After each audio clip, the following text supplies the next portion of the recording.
ये था कि औलाद को कभी भी खाली नहीं बैठने देना और औलाद को हमेशा काम करवाते रहना और औलाद को अपने काम में जरूर शामिल करना। आप जो भी काम कर रहे हो, माँ अगर रोटी बना रही है, माँ खेत में काम कर रही है, माँ डंगरों का काम कर रही है, तो उसे अपनी बेटी को, अपने बेटे को साथ रखना चाहिए। और अगर पिता कहीं बाहर जा रहा है, किन लोगों से मिलता है, कैसे काम करता है, उसे अपने साथ लेके जाना चाहिए। और यदि वो अपने बच्चे को अपने साथ नहीं लेके जा सकता, किसी ऐसी जगह जा रहा है, तो वहां जाना बंद कर देना चाहिए। उससे समाज अपने आप सुधर जाएगा। वो इस तरह की बात बताया करते थे। तो हम लोगों ने अपने बच्चों को अपने साथ इन्वॉल्व करना बंद कर दिया और उसका बड़ा खामियाजा भुगतना पड़ा। तो वो जो पैसा था, वो पैसा अपने किसी काम का होना नहीं था, क्योंकि हमें इतनी समझ थी कि पैसे से जीवन नहीं चलता है। पैसा केवल ज़रूरतों को पूरा करता है और ज़रूरतें एक आदमी की बहुत ज़्यादा नहीं होती हैं। मतलब मैंने वो देखा है कि जब मैं किसी 11,000 करोड़ के मालिक के पास बैठकर जब मैं खाना खा रहा हूँ, ऐसे बहुत सारे क्लाइंट हैं हमारे, मतलब जो मेरे से मिलना होता है तो प्राइवेट जेट भेजते हैं। मैं आपको बता रहा हूँ, एक्चुअली असल में ऐसे फ्रेंड्स हैं जो, जैसे नाम नहीं लेता, चलो फिर वो कह देगा यार काम खाई।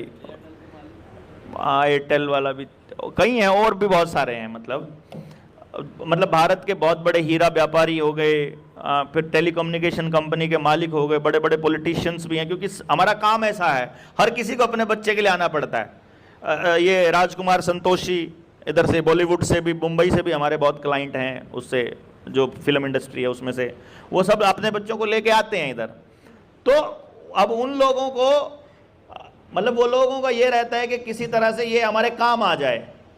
वो हमको ये कहते हैं कि हमारा ट्रस्ट है, इसमें 1,000 करोड़ का पैसा है, आप इसका इस्तेमाल समाज के लिए कर लो। मुझे पता है तुम बिजनेसमैन आदमी, तुम समाज के लिए नहीं करोगे।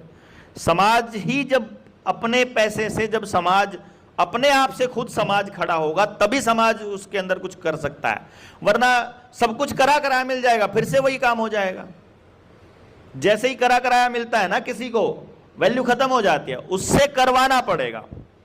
तो हमने ये आइडिया बंद कर दिया कि जो रुपये से खेल खेलना, बल्कि हम ये सोचते हैं कि जो स्टेक होल्डर है, जो आदमी, जो इंसान उसमें इंपॉर्टेंट है, वो पार्टिसिपेट करे, वो आगे बढ़े। और समाज का काम है शिक्षा, ना सरकार का काम है, ना कंपनियों का काम है, ना उद्योगपतियों का काम है, केवल और केवल समाज का काम है।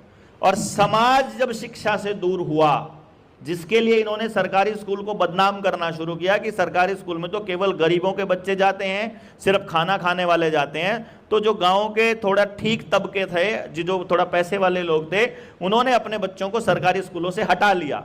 यानी स्कूल में जो स्कूल की जमीन गांव के लोगों ने दान दे रखी है, वहां कमरे गांव के लोगों ने बनवा रखे हैं, वहां पे मास्टर सिर्फ तनख्वाह से आता है, वो भी टैक्स का पैसा देश का लोग ही देता है। मतलब अपने ही गांव के स्कूल में अपने ही बच्चों को पढ़ाना बंद करके बसों में बिठा करके किसी व्यापारी के घर भेजना स्टार्ट कर दिया।